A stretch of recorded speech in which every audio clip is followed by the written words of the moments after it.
இந்த வாரம் பிக் பாஸ்ல இருந்து சுனிதா விலகியதை தொடர்ந்து 20 போட்டியாளர்கள் விளையாடிக்கிட்டு இருக்கிறாங்க. இந்த வாரத்தில் சௌந்தர்யா, சிவகுமார், ராணவ், சத்யா, ஜெஃப்ரி, வர்ஷினி, தர்ஷிகா, மஞ்சுரி, ரியா, ஜாக்லின், ரஞ்சித், தீபக், சாஞ்சான்னு 13 பேர் நாமினேட் ஆகியிருக்கிறாங்க.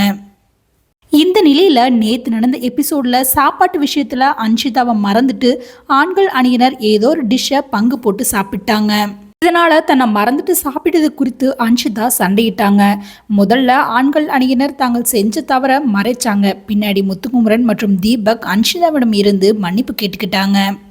அது மட்டும் இல்லாமல் ஆண்கள் ரூமுக்குள்ளே முதல் நாள் போன அன்ஷிதா என் கூட யார் வேணாலும் பெட்டை ஷேர் பண்ணிக்கலாம், எனக்கு ஒரு அண்ணன் இருக்கிறான் அப்படின்னு சொல்லி ஆண்களுக்குள்ள ஒரு படபடப்பை கிரியேட் பண்ணாங்க. ஆண்கள் அணிக்கு போன முதல் நாள்லேயே அன்ஷிதா எவ்வளோ ஸ்ட்ராங் கண்டஸ்டன்ட்னு நிரூபிச்சிட்டாங்க. அது மட்டும் இல்லாமல் எனக்கு டாய்லெட் ட்ரையாக இருக்கணும், ட்ரெஸ் மாத்திரக்கு தனியாக ஸ்பேஸ் வேணும் அப்படின்னு அவங்க தொடர்ந்து பேசிக்கிட்டு இருக்க ஆண்கள் டீம் எல்லோருமே திருன்னு விழிச்சுக்கிட்டு இருந்தாங்க. அதாவது ஆண்கள் எப்படி ஃபீல் பண்ணுறாங்கன்னா, ஃபர்ஸ்ட் டைம் தன்னோட ரூம்குள்ளே ஒரு பொண்ணு வரதா ஃபீல் பண்ணுறாங்க. இவ்வளோ நாள் கேர்ள்ஸ் டீம்லேருந்து பாய்ஸ் டீமுக்கு வந்தாலும் எல்லோருமே கம்ஃபர்டபுளாக ஃபீல் பண்ணாங்க. ஆனால் இப்போ தான் ஒரு பொண்ணு உள்ளே வந்தால் எப்படி இருக்குன்னு ஒரு ஃபீல் பண்ணுற மாதிரியே இருந்துச்சு. சுனிதா இல்லாத இந்த வாரத்தில் அன்ஷிதா கண்டிப்பாக கேமை நல்லா விளையாடுவாங்கன்னு நான் நினைக்கிறேன். அதுக்கு பின்னாடி கார்டன் ஏரியாவில் ரேயன், ஜாக்லின், சௌந்தர்யா 3 பேர் பேசிக்கிட்டு இருந்தாங்க. ரேயன் தன்னோட காதல் கதையை பற்றி சொன்னார். ரேயன் ஸ்கூல் படிச்சுட்டு இருந்தப்போ ஒரு பொண்ணை ரொம்ப லவ் பண்ணியிருக்கிறாரு.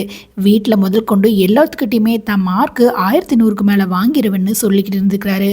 ஆனால் கடைசியில் எக்ஸாமில் ஃபெயில் ஆகிட்டாரு. இதை பார்த்த அந்த பொண்ணு, உன்னையே நீ பார்த்துக்க முடியல, என்னை எப்படி பார்த்துக்குவேன்னு சொல்லி பிரேக்கப் பண்ணிட்டா. அதுக்காக ரயன் ரொம்ப அழுதுருக்கிறாரு. அந்த பொண்ணை மிஸ் பண்ணிட்டு தான் ரொம்ப அழுதியா அப்படின்னு எல்லோருமே கேட்க, இல்லை அவளே என்னை வேண்டான்ட்டு போயிட்டா, அவளுக்காக நான் அழுகலை, நான் ஃபெயில் ஆனதுக்காக அழுத அப்படின்னு ரொம்ப ஃபன்னாக பேசினாரு. உடனே ரயன் கம்முன்னு இருக்காமல் சௌந்தர்யா கிட்ட, நீங்கள் யாராச்சும் லவ் பண்ணுறீங்களா அப்படின்னு கேட்ட உடனே சௌந்தர்யா ரொம்பவே வைக்கப்பட்டாங்க.